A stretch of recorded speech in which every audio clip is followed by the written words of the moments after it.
जंगल में एक कालू कौवे की ही दुकान थी जहाँ से सब पक्षी अपनी अपनी जरूरत की चीजें लिया करते थे।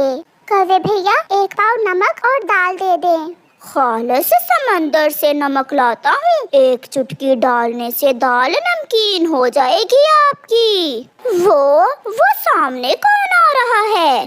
बुलबुल पीछे मुड़कर देखती है और कालू कौवा अपने तराजू के नीचे चुंबक चिपका देता है। ले बहन जी, आपकी दाल और नमक थोड़ा ज्यादा ही डाल दिया है मैंने नमक। बुलबुल अपना सामान लेकर वहाँ से चली जाती है। अगर ऐसे ही धंधा चलता रहा तो मैं बहुत जल्द सबसे अमीर पक्षी बन जाऊंगा। नदी पर चिड़िया और हरियाली तोती बैठी हुई थी जब कालू कौवे की पत्नी गोरी कौवी वहाँ आ जाती है। मैं झुमके लाया है मेरा पति आज मेरे लिए, दिखाने आई हूँ मैं आपको। क्या सुंदर है ना? बहुत सुंदर है। हरियाली, तुम भी कुछ बोलो, लगता है तुम चल गई हो मेरे झुमके देखकर। अच्छा, अब मैं जाती हूँ, मुझे दूसरे पक्षियों को भी अपने झुमके दिखाने हैं। गोरी कौवी वहाँ से चली जाती है। रानो, तुम मानो ना मानो, ये कौवा और कौवी कोई ना कोई 2 नंबर काम जरूर करते हैं। चंद दिन ही हुए हैं दुकान बनाई है और गोरी ने झुमके भी ले लिए और बड़ी बड़ी बातें करती है ये गोरी। हाँ हरियाली, ये है तो बहुत शैतान। चलो अब घर चले, शाम होने को है। ऐसे ही दिन गुजरते गए। कालू कौवा किसी भी पक्षी को कोई भी चीज पूरी ना देता, बातों में लगाकर अपनी तराजू के नीचे चुंबक चिपका देता और कम सामान तोलकर पक्षियों को दे देता।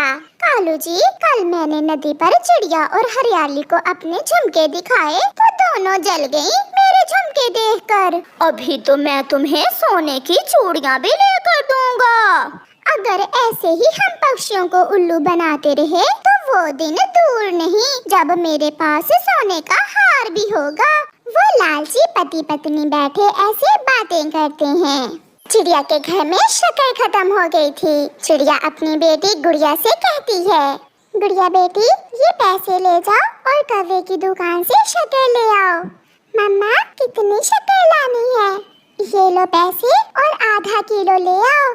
गुड़िया अपनी मम्मा से पैसे लेकर कौवे की दुकान की तरफ जाती है। अंकल अंकल कौवे, ये ले पैसे और मुझे आधा किलो शक्कर दे दे। आधा किलो? जी अंकल, आधा किलो। वो सामने जो पेड़ है वो बहुत पुराना पेड़ है। वो सामने वाला अंकल? गुड़िया जब अपना मुंह दूसरी तरफ करती है तो कौवा अपना काम दिखा देता है और अपने तराजू के नीचे चुंबक चिपका देता है। गुड़िया शक्कर लेकर वहाँ से चली जाती है। गुड़िया बेटी, सच सच बताओ, आपने इन पैसों में से कोई चीज तो नहीं लेकर खाई? ये शक्कर मुझे आधा किलो से कम लगती है। नहीं मम्मा, सच में मैंने तो कुछ भी नहीं लिया, मैंने तो सारे पैसों की शक्कर ली है।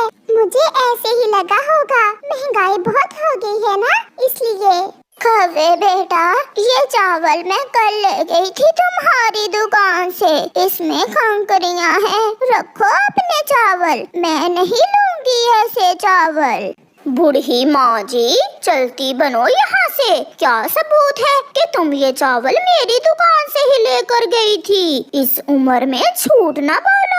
बेटा, मुझे क्या जरूरत है झूठ बोलने की, आप खुद देख लो, इसमें चावल कम और कंकरियां ज्यादा हैं। जाओ जाओ माँ जी, मुझे तंग ना करो, ये चावल मेरी दुकान के नहीं हैं। बूढ़ी फाख्ता रोती हुई वहाँ से चली जाती है। बेड़ा गर्क हो इस कौवे का, जो माल में मिलावट करता है, इसे जरूर सजा मिलेगी। चाचा कबूतर कौवे के पास आता है। कालू जी, बड़े खुश नजर आ रहे हो, लगता है धंधा ठीक चल रहा है। हाँ चाचा कबूतर, बहुत मेहनत करता हूँ मैं। मुझे 1 किलो घी दे दो। और सुनाओ चाचा कबूतर, तुम्हारी पत्नी कैसी है? सब ठीक है, तुम मुझे जल्दी से घी दो, मुझे देर हो रही है। वो तुम्हारे पीछे जो बेरी का पेड़ है, वो तुम्हारी माँ के हाथों का लगाया हुआ है। अच्छा, मुझे तो नहीं पता था। वो सामने वाला? कबूतर जब अपना मुंह पीछे करता है तो कौवा अपना काम दिखा देता है और कम घी तोल कर कबूतर को दे देता है। कबूतर भी घी लेकर वहाँ से चला जाता है। रास्ते में जाते हुए कबूतर को शक पड़ता है जैसे उसका घी पूरा 1 किलो नहीं है। लगता है कौवे ने मुझे चूना लगा दिया है। मैं अभी जाकर लूमड़ की दुकान से जाकर घी का वजन करता हूँ। चाचा कबूतर ऐसा सोचते हुए दूसरे जंगल जाता है और लूमड़ की दुकान पर जाकर अपने घी का वजन करता है। घी तो पूरा आधा किलो कम था। तो ऐसा है, वो कौवे का बच्चा हम सब पक्षियों को उल्लू बना रहा है और हमें तोल कम दे रहा है। मुझे उसे पकड़ना होगा। दूसरे दिन चाचा कबूतर चिड़िया और मिट्ठू तोते से बात करता है। मैंने कल खुद दूसरे जंगल जाकर घी का वजन किया है। घी पूरा आधा किलो कम था। कबूतर चाचा, शक तो मुझे भी था, मगर अब मुझे विश्वास हो गया है वो कौवा हमें चूना लगा रहा है। तो फिर आप सब चले मेरे साथ, आपके सामने मैं पकड़ूंगा उसे। वो सब वहाँ से उड़ते हैं और कालू कौवे की दुकान की तरफ जाते हैं। कालू जी, सब पक्षी इकट्ठे आ रहे हैं, आज बिक्री ज्यादा होने वाली है हमारी।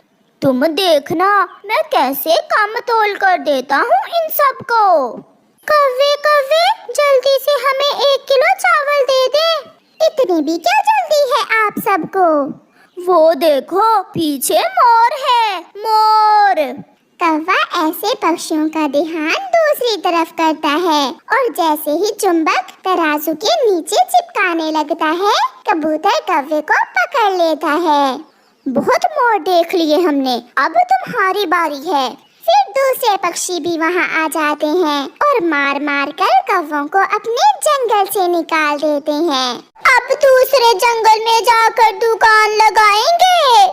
नहीं गौरी, मुझसे अब और नहीं पिटा जाता। मैं जंगल से दाना ढूंढ कर ही खा लूंगा। ऐसे कौवों को उनके किए की अच्छी सजा मिलती है। चिड़िया, कबूतर, तोता और कालू कौवा अपने बच्चों के लिए दाना लेने घर से निकले थे, मगर आज उन्हें कुछ भी खाने को ना मिला था।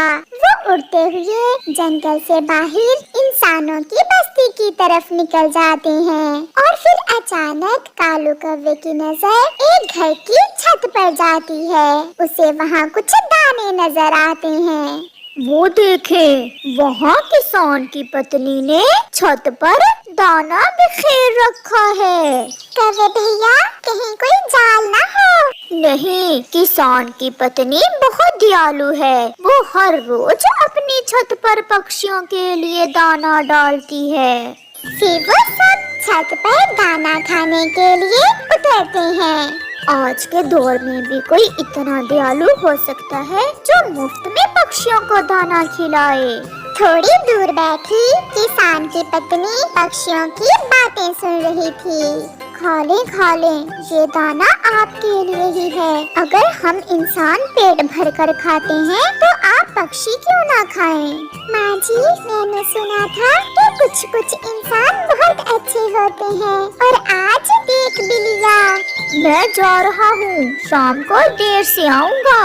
अपनी पत्नी से ऐसा कहते हुए किसान अपनी बैलगाड़ी जोतकर खेतों की तरफ चला जाता है। पक्षी भी पेट भर के दाना खा लेते हैं और अपने अपने बच्चों के लिए दाना लेकर वापस घरों को चले जाते हैं। ऐसे ही समय गुजरता गया। किसान की पत्नी रोज पक्षियों को दाना डाल देती। सब पक्षी बहुत खुश थे। वो दाना खाते और अपने बच्चों के लिए लेकर शाम को घरों को लौट जाते। एक दिन की बात है जब किसान अपने खेत में काम कर रहा था कि एक जहरीला नाग किसान को काट लेता है और किसान की मृत्यु हो जाती है। किसान की पत्नी अकेली रह जाती है और घर में आहिस्ता आहिस्ता दाना पानी खत्म हो जाता है। कई दिनों के बाद पक्षी जब किसान की पत्नी के घर दाना खाने आते हैं तो छत पर दाना ना देखकर बहुत निराश हो जाते हैं। वो सब किसान के घर आंगन में एक पेड़ पर बैठ जाते हैं। मुझे तो कुछ ठीक नहीं लग रहा, घर भी खाली खाली है और किसान की पत्नी भी नजर नहीं आ रही। चिड़िया ने अभी इतना ही कहा था कि सफेद साड़ी में लिपटी किसान की पत्नी कमरे से बाहर आती है। मुझे माफ करना मेरे पक्षी दोस्तों, मैं अब आपको दाना नहीं दे सकूंगी क्योंकि कल से मेरा छोटू भी भूखा है। मेरे पति को नाग ने डस लिया और वो मर गए। बहुत बुरा हुआ माँ जी, मुझे तो पहले ही शक हुआ था कि कुछ ना कुछ हुआ है जो आज आपने हमारे लिए दाना नहीं डाला। घर में वही कमाने वाले थे, मेरे छोटू के लिए दूध भी नहीं है। ऐसा कहते हुए किसान की पत्नी रोने लग जाती है।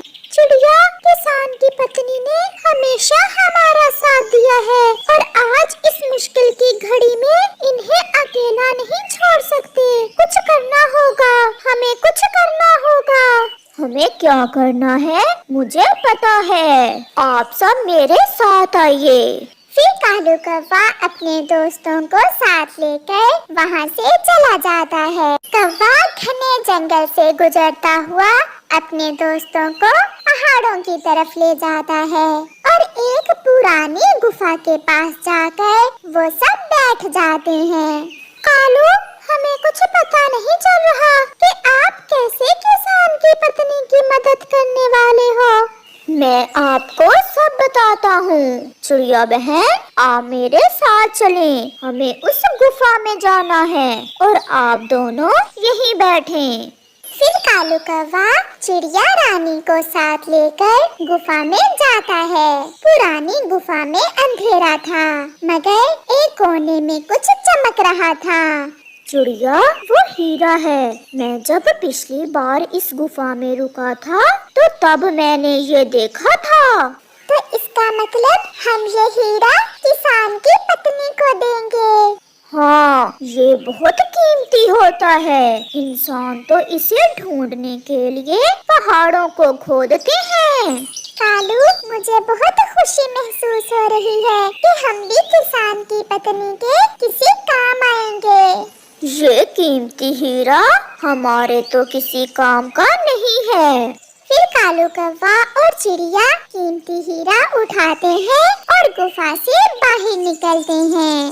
दूसरे दोस्त भी चिड़िया और कौवे के पीछे पीछे उड़ते हैं। थोड़ी ही देर में वो सब फिर से किसान की पत्नी के पास पहुंच जाते हैं।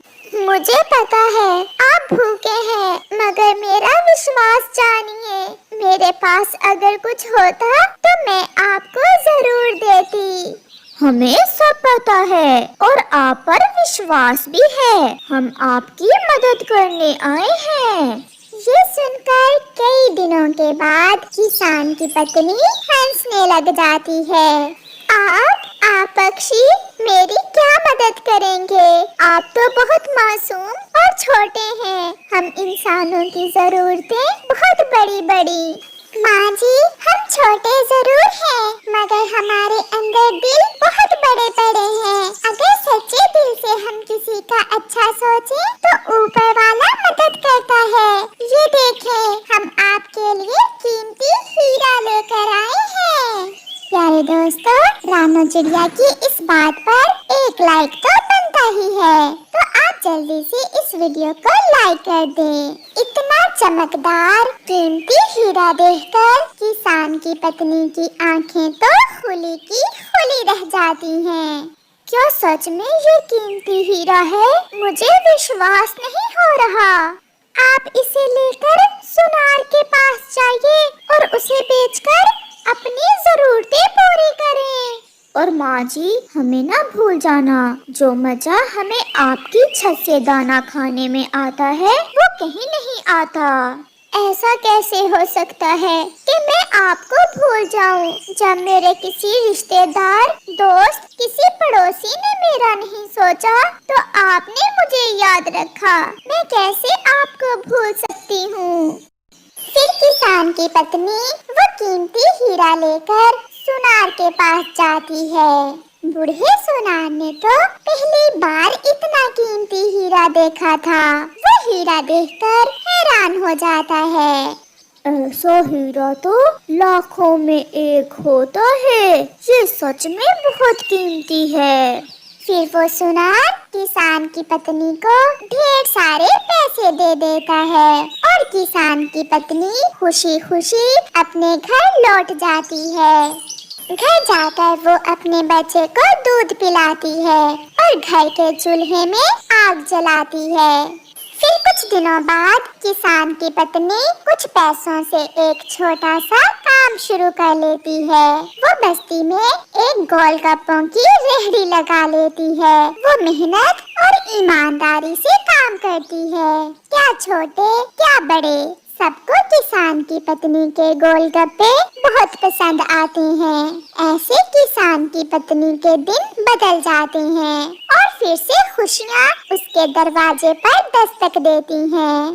पक्षी जा रहे थे कि किसान की पत्नी को गोलगप्पे बेचते देखकर वहाँ आते हैं। माँ जी, आपको ये काम भी आता है? हाँ, मैंने ये सब अपनी माँ से सीखा था और आज ये काम मेरे काम आ गया। ये सब आपकी वजह से ही मुमकिन हुआ। और हमारा दाना मिलेगा ना हमें? क्यों नहीं, आज तो मैंने आपके लिए मीठे फल रखे हुए हैं।